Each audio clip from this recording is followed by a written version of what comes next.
Dès l'instant où tu entends le mot argent, ton esprit associe pouvoir, sécurité, confort, statut.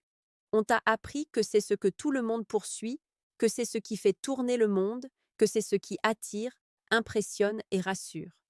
Et pourtant, dans le cœur humain, dans la psychologie profonde, quelque chose de bien plus ancien, de bien plus puissant, agit en silence.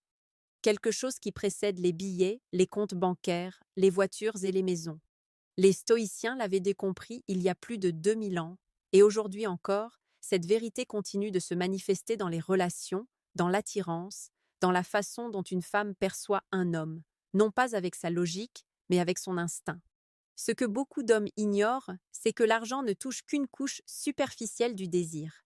Il parle à la sécurité matérielle, à l'image sociale, au confort. Mais l'attirance profonde, celle qui reste, celle qui marque, celle qui fait qu'une présence continue d'habiter l'esprit même en l'absence, naît d'autres forces. Des forces invisibles, mais tangibles dans leurs effets. Des forces que Marc Aurèle, Épictète et Sénèque décrivaient sans jamais parler de séduction, mais en parlant de maîtrise de soi, de force intérieure, de noblesse d'âme. Marc Aurèle écrivait, en substance, que la valeur d'un homme ne se mesure pas à ce qu'il possède, mais à ce qu'il est capable de rester quand tout lui est retiré. Cette idée, transposée dans les relations humaines, révèle quelque chose de fondamental. Une femme ne se connecte pas durablement à ce que tu as, mais à ce que tu incarnes, à la stabilité que tu dégages, à la cohérence entre tes paroles et tes actes, à cette sensation diffuse que, même dans le chaos, tu restes un point fixe. Imagine un homme riche, mais nerveux, instable, dépendant du regard des autres, en quête permanente de validation. Puis imagine un autre homme, peut-être moins fortuné, mais calme, centré, capable d'écouter sans se justifier, de parler sans se vanter, d'agir sans se précipiter. L'un attire par ce qu'il montre, l'autre par ce qu'il fait ressentir. Et l'être humain, au plus profond, se lie à des émotions, pas à des chiffres. Épictète rappelait que ce qui trouble les hommes, ce ne sont pas les choses, mais l'opinion qu'ils en ont. Appliqué à l'amour et à l'attirance, cela signifie qu'une femme ne réagit pas à ta situation objective, mais à la perception intérieure qu'elle a de ta force, de ta valeur, de ta capacité à faire face à la vie. Cette perception se construit à partir de signaux subtils, ta posture face aux problèmes, ton rapport au temps, ta façon de ne pas te perdre dans la peur de perdre. La première de ces forces invisibles que l'argent ne peut acheter, c'est la maîtrise émotionnelle. Non pas la froideur, non pas l'indifférence, mais cette capacité à ne pas être emporté par chaque vague. Un homme qui ne se laisse pas dominer par la jalousie, par l'angoisse, par le besoin excessif de contrôle, envoie un message silencieux. Je suis en paix avec moi-même. Et la paix est contagieuse. Elle rassure, elle attire, elle crée un espace où l'autre peut respirer. Sénèque disait que le plus grand pouvoir est de se posséder soi-même. Dans une relation, cela se traduit par une présence stable, non mendiante, non dépendante. Un homme qui ne supplie pas l'attention, qui ne force pas l'affection, qui ne dramatise pas chaque distance, communique sans mots qu'il a une vie intérieure riche, qu'il ne se vide pas dans l'autre, mais qu'il partage ce qu'il est déjà. Cette maîtrise crée un contraste puissant avec le monde moderne, où tout est réaction, impulsion, excès. Là où beaucoup s'agitent, se plaignent, se justifient, l'homme stoïcien observe, comprend, choisit. Et ce choix conscient, cette lenteur volontaire dans un monde pressé, devient une forme de charisme. Pas le charisme bruyant, mais celui qui se ressent plus qu'il ne se voit. À ce stade, il est essentiel de comprendre que l'attirance n'est pas une stratégie, mais une conséquence. Elle naît quand quelqu'un incarne une cohérence intérieure. Marc Aurèle se rappelait chaque jour que l'homme doit agir en accord avec sa nature rationnelle, sans se laisser corrompre par les passions désordonnées. Dans la vie quotidienne, cela signifie rester aligné, même quand l'émotion pousse à la réaction facile. Quand une femme perçoit cette solidité, cette capacité à rester juste au milieu des tempêtes, quelque chose en elle se détend. Elle sent, parfois sans pouvoir l'expliquer, qu'elle est en présence de quelqu'un qui ne sera pas emporté par la moindre difficulté, qui ne fera pas porter à l'autre le poids de ses propres manques, qui ne confondra pas amour et dépendance. Et déjà, tu peux voir se dessiner une vérité. Ce qui touche plus profondément que l'argent, c'est la force intérieure, la stabilité, la constance. Non pas une dureté rigide, mais une fermeté tranquille. Une capacité à être là, pleinement, sans agitation inutile. Mais cette force ne se limite pas à la gestion des émotions. elle s'exprime aussi dans la façon dont un homme donne un sens à sa vie. Sénèque rappelait que celui qui ne sait pas vers quel port il navigue ne trouvera jamais de vent favorable. Avoir une direction, une vision, même simple, mais claire, transforme la manière dont tu te tiens dans le monde. Et cette orientation intérieure est perceptible.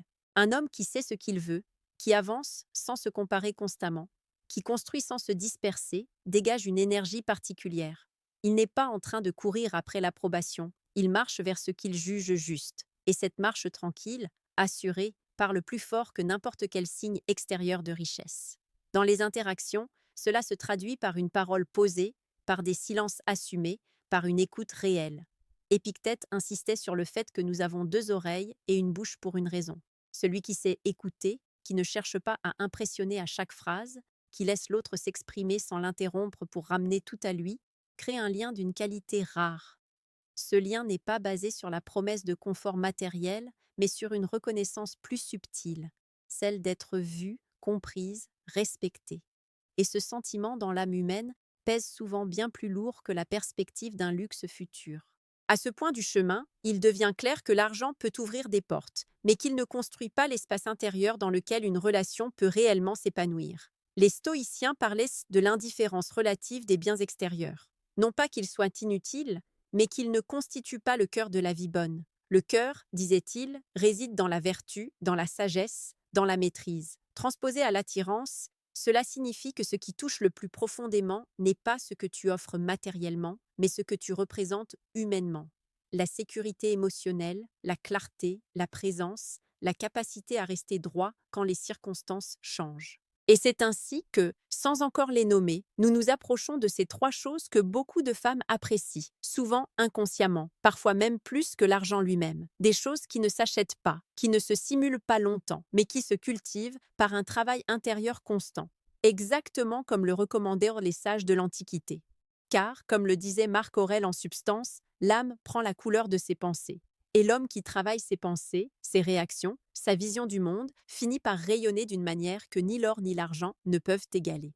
Quand tu observes attentivement la dynamique entre les êtres, tu réalises que ce qui crée l'attachement profond n'est jamais ce qui brille le plus, mais ce qui rassure le plus. L'or attire l'œil, mais la stabilité apaise l'âme. Et l'âme, elle, se souvient surtout de ce qui l'a mise en sécurité. Sénèque disait que l'homme sage est celui qui, même au milieu de l'abondance ou du manque, reste identique à lui-même. Cette constance, cette fidélité à sa propre nature est l'une des qualités les plus rares et l'une des plus puissantes. La première de ces choses que beaucoup de femmes aiment plus que l'argent, sans toujours le formuler ainsi, c'est la sécurité émotionnelle. Pas la sécurité matérielle, mais ce sentiment profond qu'avec toi, les tempêtes intérieures se calment, que tes paroles ne changent pas selon ton humeur, que tes promesses ne varient pas selon tes intérêts du moment, que ta présence n'est pas conditionnée par la peur d'être seul, mais par un choix conscient. Épictète enseignait que celui qui dépend des autres pour sa paix intérieure est un esclave. Dans une relation, un homme esclave de ses peurs, de sa jalousie, de son besoin d'être rassuré en permanence, transmet une tension constante. À l'inverse, un homme libre intérieurement, capable d'aimer sans s'agripper, d'être proche sans étouffer, d'être engagé sans se perdre, crée un climat où l'autre peut enfin se détendre. Cette détente est précieuse, elle est même, pour beaucoup, plus précieuse que n'importe quel confort matériel, car elle touche à quelque chose de primal. Le besoin de se sentir en sécurité dans le lien, de ne pas marcher sur des œufs, de ne pas craindre que le moindre mot déclenche une tempête. Quand une femme sent qu'elle peut être elle-même sans être jugée, qu'elle peut exprimer une émotion sans que tu t'effondres ou que tu attaques, elle associe ta présence à un refuge. Marc Aurèle rappelait que nous devons être comme le rocher contre lequel les vagues se brisent, sans jamais le déplacer. Ce rocher, dans la vie affective, c'est l'homme qui ne dramatise pas, qui ne surinterprète pas, qui ne se laisse pas gouverner par l'imaginaire catastrophique. Il écoute, il comprend, il répond avec mesure. Et cette mesure, cette modération, devient un socle. La deuxième chose, intimement liée à la première, est la cohérence entre ce que tu dis et ce que tu fais. L'être humain, et particulièrement dans l'intimité émotionnelle, est extrêmement sensible à l'incohérence. Des paroles séduisantes, des promesses brillantes, mais des actes absents ou contradictoires, créent une dissonance qui détruit la confiance. Or, la confiance est l'un des piliers invisibles de l'attirance durable. Sénèque écrivait que la parole doit être le reflet de l'âme, et l'action le reflet de la parole. Quand un homme incarne cette unité, il devient prévisible dans le bon sens du terme, non pas ennuyeux, mais fiable. Et la fiabilité, contrairement à ce que beaucoup croient, n'est pas monotone. Elle est rassurante. Elle permet à l'autre de se projeter, de se sentir en sécurité dans le temps. Dans un monde où tout est instable, où les relations se font et se défont rapidement, où les intentions changent au gré des émotions, rencontrer quelqu'un dont la parole a du poids est une expérience rare. Cette rareté crée de la valeur, bien plus que l'abondance d'argent qui est devenue, dans certaines sphères, presque banale. Épictète insistait sur l'importance de tenir ses engagements, même quand personne ne regarde. Cette discipline intérieure se perçoit. Elle se manifeste dans les petits détails. Arriver quand on a dit qu'on arriverait, rappeler quand on a promis de rappeler, être présent quand on a dit qu'on serait là. Ces gestes simples construisent, pierre après pierre, une image de solidité. Et cette solidité, encore une fois, touche plus profondément que le luxe, car elle répond à un besoin fondamental, savoir que l'on peut compter sur l'autre, que l'on ne sera pas abandonné au premier inconfort, que la relation n'est pas un jeu d'ego, mais un espace de respect. La troisième chose commence déjà à se dessiner à travers les deux premières. C'est la direction intérieure, le sens. Un homme sans direction, même riche, donne l'impression de flotter. Un homme avec une vision, même modeste, mais claire, dégage une force tranquille. Marc Aurèle se rappelait chaque matin qu'il devait agir en accord avec sa raison, en servant quelque chose de plus grand que ses impulsions immédiates. Quand tu sais pourquoi tu te lèves le matin, ce que tu construis, ce que tu refuses de sacrifier, tu dégages une stabilité qui dépasse ta situation financière. Cette stabilité se ressent dans ta façon de parler de l'avenir, dans ta manière de prendre des décisions, dans ton refus de te laisser entraîner dans des drames inutiles. À ce stade, tu peux commencer à comprendre pourquoi l'argent, bien qu'utile, ne touche qu'une couche superficielle de l'attirance. Il rassure sur le plan matériel, mais il ne dit rien de la tempête intérieure, de la cohérence, de la direction, de la paix. Or, ce sont précisément ces éléments qui, sur le long terme, créent l'attachement profond.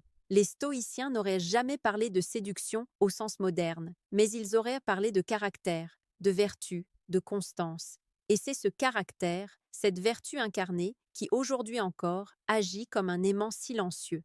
Dans le prochain mouvement, nous allons plonger plus profondément dans ces trois forces, les nommer clairement, les relier à des situations concrètes et voir comment les cultiver, non pas pour manipuler, mais pour devenir cet homme solide, calme et aligné que l'on respecte, que l'on écoute, et dont la présence laisse une trace durable. Quand on rassemble tout ce qui a été dit jusqu'ici, une évidence commence à émerger. Ce que l'âme humaine cherche avant tout, ce n'est pas l'abondance extérieure, mais l'ordre intérieur. Ce n'est pas l'éclat, mais la profondeur. Ce n'est pas la promesse de plaisir, mais la certitude d'une présence stable. Et c'est précisément là que se révèlent clairement ces trois choses que beaucoup de femmes apprécient, souvent plus que l'argent lui-même, même si elles ne les nomment pas toujours ainsi. La première, nous l'avons déjà frôlée, c'est la paix intérieure que tu dégages. Pas une paix passive, mais une tranquillité née de la maîtrise. Marc Aurèle rappelait que la vraie force consiste à rester droit quand tout autour vacille. Dans une relation, cette force se manifeste quand tu ne réagis pas avec excès, quand tu ne transformes pas chaque malentendu en drame, quand tu ne laisses pas tes peurs dicter ton comportement. Un homme qui sait se taire au lieu d'exploser, qui sait attendre au lieu de forcer, qui sait observer au lieu de soupçonner, crée un espace où l'autre peut respirer. Cette respiration émotionnelle est rare, elle est précieuse. Elle donne le sentiment d'être en sécurité, non pas parce que tout est parfait, mais parce que les difficultés ne deviennent pas des menaces existentielles. Sénèque expliquait que le sage ne cherche pas à supprimer les émotions, mais à les gouverner. Cette gouvernance se ressent dans la voix, dans le regard, dans les silences. Elle se ressent surtout dans la façon dont tu traverses l'incertitude. Quand tu ne t'accroches pas, quand tu ne supplies pas, quand tu ne contrôles pas, mais que tu restes présent, digne, ouvert, tu incarnes une stabilité que l'argent ne peut acheter. La deuxième chose, tout aussi puissante, est la valeur que tu te donnes à toi-même. Non pas une arrogance, mais une estime calme, ancrée. Épictète disait que nul ne peut te mépriser sans ton consentement. Dans les relations, un homme qui se respecte, qui connaît ses limites, qui ne se renie pas pour plaire, envoie un signal très fort. Il montre qu'il ne se définit pas par l'approbation, mais par ses principes. Cette estime intérieure se manifeste dans des détails subtils. Tu n'acceptes pas tout par peur de perdre. Tu n'es pas d'accord juste pour éviter un conflit. Tu n'effaces pas tes besoins pour conserver l'attention. Tu sais dire oui, mais tu sais aussi dire non, calmement, sans agressivité, sans justification excessive. Et ce non tranquille a souvent plus de poids que 1000 démonstrations matérielles. Marc Aurèle écrivait que l'homme doit agir en accord avec ce qu'il juge juste, même si le monde entier le contredit. Cette fidélité à soi crée une colonne vertébrale intérieure, et cette colonne vertébrale est perçue. Elle inspire le respect. Elle crée une attraction qui ne repose pas sur la peur de manquer, mais sur l'admiration silencieuse d'une cohérence. La troisième chose, qui relie les deux premières, est la capacité à donner un sens au lien. Pas un sens idéalisé ou irréaliste, mais un sens simple et profond. La sensation que la relation n'est pas un refuge contre le vide, mais un partage entre deux êtres entiers. Sénèque rappelait que celui qui cherche dans l'autre ce qu'il n'a pas en lui-même se condamne à une dépendance sans fin. Un homme qui a une vie intérieure, des valeurs, une direction, n'entre pas dans une relation pour combler un manque, mais pour enrichir un chemin déjà en cours. Cette posture change tout. Elle enlève la pression, elle enlève l'urgence, elle enlève la peur constante de perdre. Et cette absence de peur devient paradoxalement l'une des choses les plus rassurantes et les plus attirantes. Quand tu n'as pas besoin de retenir, tu peux simplement être. Quand tu n'as pas besoin de prouver, tu peux simplement partager. Quand tu n'as pas besoin de posséder, tu peux simplement aimer. Et cet amour-là, calme, posé, libre, touche plus profondément que n'importe quelle promesse de richesse. Épictète enseignait que la liberté commence là où s'arrête la dépendance aux choses extérieures. Dans le cœur humain, cette liberté se reconnaît immédiatement. Elle se manifeste par une présence qui ne pèse pas, par une attention qui ne réclame pas, par un attachement qui ne s'accroche pas. À ce stade, il devient clair que ces trois choses, la paix intérieure, l'estime de soi et le sens, forment un tout. Elles construisent une aura, non pas une aura mystique, mais une cohérence perceptible. Une cohérence qui dit « je suis bien avec moi-même, donc je peux être bien avec toi », sans te demander de me sauver, sans te demander de me compléter, sans te demander de me rassurer à chaque instant. Et c'est précisément cette complétude intérieure qui souvent vaut plus que l'argent. Car l'argent peut offrir du confort, mais il ne peut pas offrir la tranquillité de l'âme. Il peut donner des moyens, mais il ne donne pas la direction. Il peut impressionner, mais il ne rassure pas durablement. Dans la suite, nous verrons comment incarner concrètement ces principes au quotidien, comment les stoïciens proposèrent de travailler sur soi jour après jour, et comment cette discipline intérieure transforme naturellement la façon dont les autres te perçoivent, te respectent et se sentent en sécurité à tes côtés. Pour que ces principes ne restent pas de simples idées, les stoïciens insistaient sur une chose essentielle, l'entraînement quotidien de l'âme. Pas un entraînement spectaculaire, mais discret, constant, presque invisible. Marc Aurèle se rappelait chaque matin qu'il allait rencontrer des hommes injustes, ingrats, arrogants, et qu'il devait pourtant rester fidèle à sa propre droiture. Cette préparation intérieure forge une stabilité qui, avec le temps, devient une seconde nature. Dans la vie affective, cet entraînement se traduit par une vigilance sur ses pensées. Chaque fois que la peur de perdre surgit, chaque fois que l'ego veut contrôler, chaque fois que l'impatience pousse à exiger, tu observes. Tu ne te condamnes pas, mais tu ne te laisses pas non plus emporter. Tu te rappelles que ton calme vaut plus que ta réaction, que ta dignité vaut plus que ton besoin d'être rassuré, que ton silence posé vaut parfois plus que 1000 explications. Épictète disait que l'homme doit d'abord apprendre à se gouverner lui-même avant de vouloir comprendre ou influencer les autres. Dans une relation, cela signifie ne pas chercher à façonner l'autre selon ses attentes, mais se concentrer sur la qualité de sa propre présence. Es-tu stable quand l'autre doute? Es-tu respectueux quand l'autre est émotive? Es-tu constant quand l'autre est changeante? C'est dans ces moments que se révèle la véritable force. Cette force n'est pas rigide, elle est souple, comme le roseau qui plie mais ne rompt pas. Sénèque rappelait que la fermeté véritable n'exclut pas la douceur. Un homme peut être calme sans être froid, déterminé sans être dur, sûr de lui sans être dominateur. Cette combinaison est rare, et ce qui est rare est précieux. Dans le quotidien, cela se manifeste par une communication simple, claire, sans jeux inutiles. Tu dis ce que tu ressens sans accuser. Tu exprimes ce que tu veux sans exiger. Tu poses des limites sans menacer. Tu restes présent sans t'imposer. Cette justesse crée une atmosphère où l'autre se sent considéré, non pas comme un objet à conquérir, mais comme un être à rencontrer. Marc Aurèle écrivait que l'homme noble ne fait pas le bien pour être vu, mais parce que c'est conforme à sa nature. De la même manière, l'homme aligné ne cherche pas à séduire par des artifices, mais il attire par ce qu'il est. Son calme, son respect, sa cohérence deviennent une signature, une présence reconnaissable entre mille. C'est ici que l'on comprend pourquoi ces trois choses, paix intérieure, estime de soi, sens, pèsent souvent plus lourd que l'argent. Elles créent une sécurité invisible. Une femme peut sentir, parfois dès les premiers échanges, si un homme est en guerre avec lui-même ou s'il est en paix, si ses paroles sont des masques ou l'expression d'une identité stable, si sa gentillesse est une stratégie ou une qualité profonde. Et cette perception, même inconsciente, oriente le cœur. Elle fait la différence entre une attraction superficielle et un attachement réel, entre un intérêt passager et une présence qui marque. À un moment clé de ce chemin, il est aussi juste de rappeler que ce type de contenu n'a de valeur que s'il est intégré, médité, appliqué.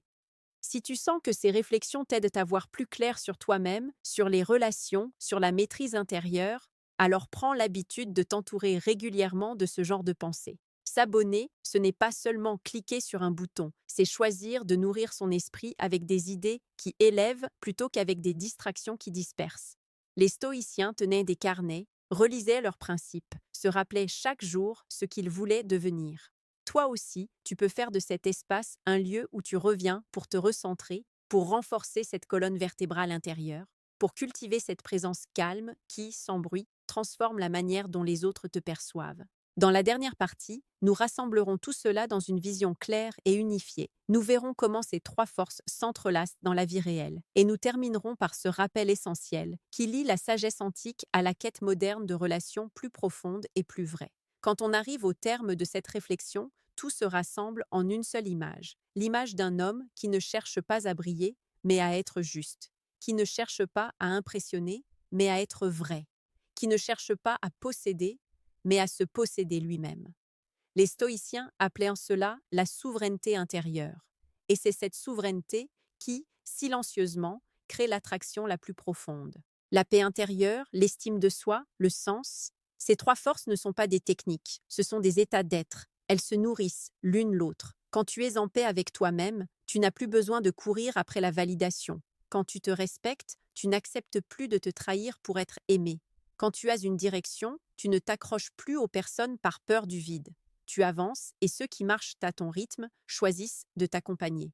Marc Aurèle écrivait en essence que l'homme doit devenir la citadelle intérieure que rien ne peut envahir. Dans la relation, cette citadelle n'est pas une forteresse fermée, mais un lieu stable, ouvert, sûr. On peut y entrer sans crainte, s'y reposer sans se perdre, s'y appuyer sans qu'il s'effondre. Et cette sensation, pour un cœur humain, vaut souvent plus que toutes les promesses matérielles. Épictète rappelait que ce qui dépend de toi, c'est ton jugement, ton intention, ton attitude. Quand tu cesses de vouloir contrôler ce qui ne dépend pas de toi, les émotions de l'autre, ses peurs, ses hésitations, et que tu te concentres sur ce qui dépend de toi, ta droiture, ton calme, ta cohérence, tu changes la nature même du lien. Tu ne cherches plus à retenir. Tu deviens quelqu'un auprès de qui il est naturel de rester. Sénèque, lui, insistait sur la noblesse d'âme, cette capacité à demeurer fidèle à ses valeurs, même quand l'émotion voudrait te faire dévier. Dans l'amour comme dans la vie, cette fidélité crée une confiance silencieuse.